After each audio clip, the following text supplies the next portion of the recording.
What's up, everybody? Welcome to a new series titled Marriage and Family. We're keeping this topic going as we started the first this month of November, covering all family. This series is going to be a 14 video series, so minus a couple of days for Thanksgiving. This is going to take us out through the end of the month. So I'm looking forward to this series. I hope y'all are too. Let's jump right in.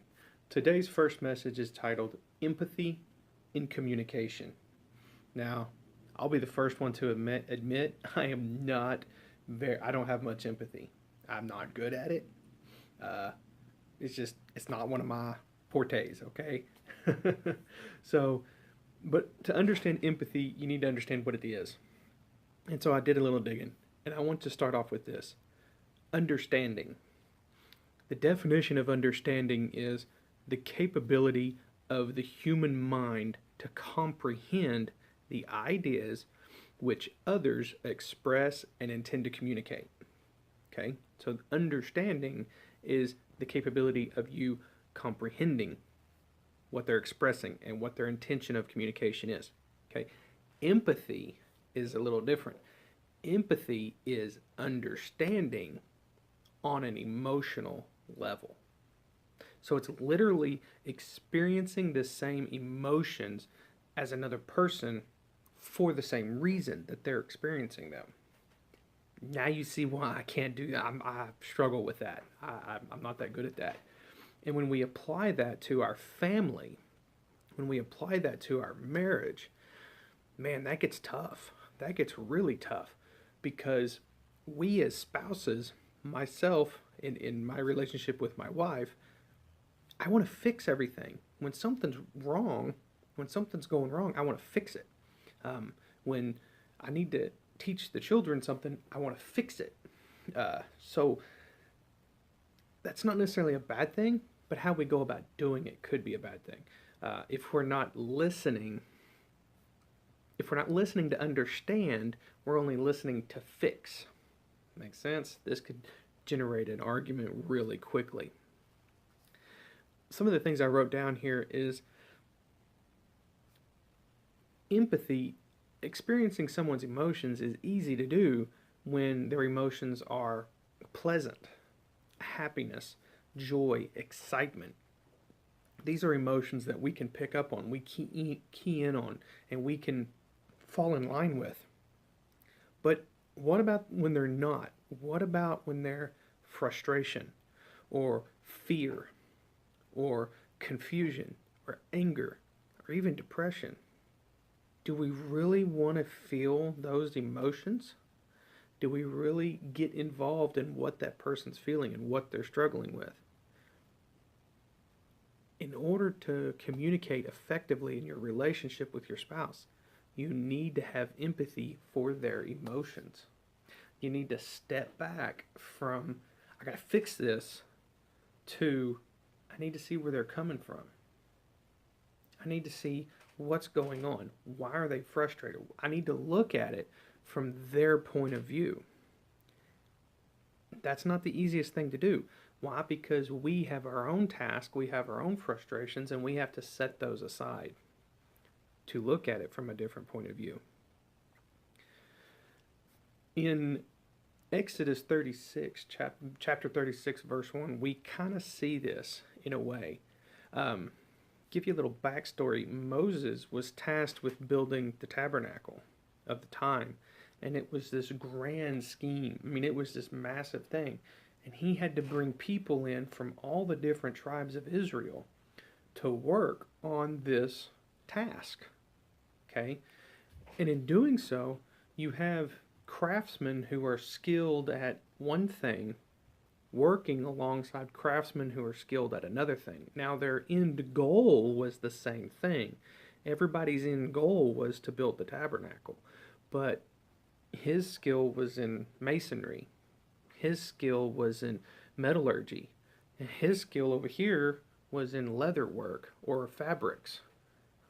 Now, what would happen if the mason was struggling with something and he went and talked to the leather worker or the metal worker about how to solve this, and they tried to fix it?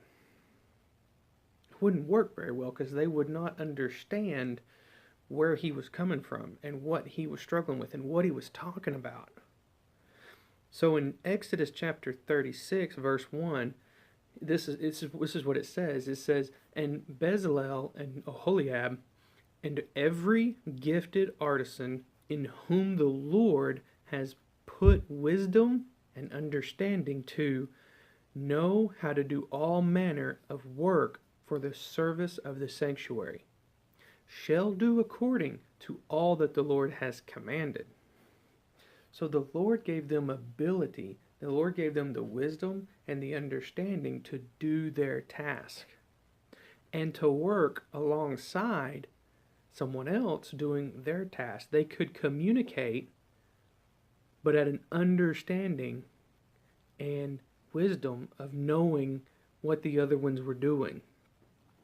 But what I want to key in on was they each had their own specific task that the Lord gave them. Our marriage, to me, our marriage is the same way. You know, when we try to fix whatever the issue is, when I try to fix whatever the issue is that my spouse is having, one of two things usually happens. This is the most common. Rarely do I actually fix the problem. I usually create a bigger problem or create multiple problems. See what I'm saying? Why? Because I was trying to fix it. I didn't stop and look at it from her perspective. I didn't stop and pray on it and ask the Lord to guide me and help me with that. In Psalms 127, verse 1, it says this. It says, "Unless the Lord builds a house, the work of the builders is wasted." Unless the Lord builds a house, the work of the builders is wasted. So are you going to the Lord when you have some trouble and asking Him for understanding? Do you have spiritual empathy for your spouse and what they're struggling with? I challenge you, the next time something comes up, apply spiritual empathy. Stop what you're doing. Don't try to fix it. Pray on it. Ask the Lord to guide you and them in how to solve what's going on. I wrote this down. I wrote, "As the chosen builders of our families, the Lord has given each of us abilities to perform specific tasks in the process. We must be prayerful and support our spouse without enforcing our own objectives." How easy it is for us to force our own objectives when the spouse is struggling with their task that the Lord has given them. We need to be prayerful and supportive, spiritually empathetic to what they're going through.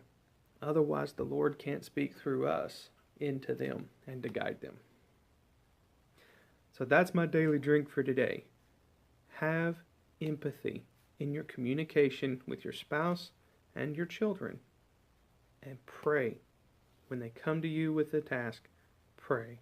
Ask the Lord to guide you in leading them, in fixing. Ask the Lord to guide you in helping them to fix the problem. It's not your task, it's their task, and the Lord's trying to use you as a tool to help them.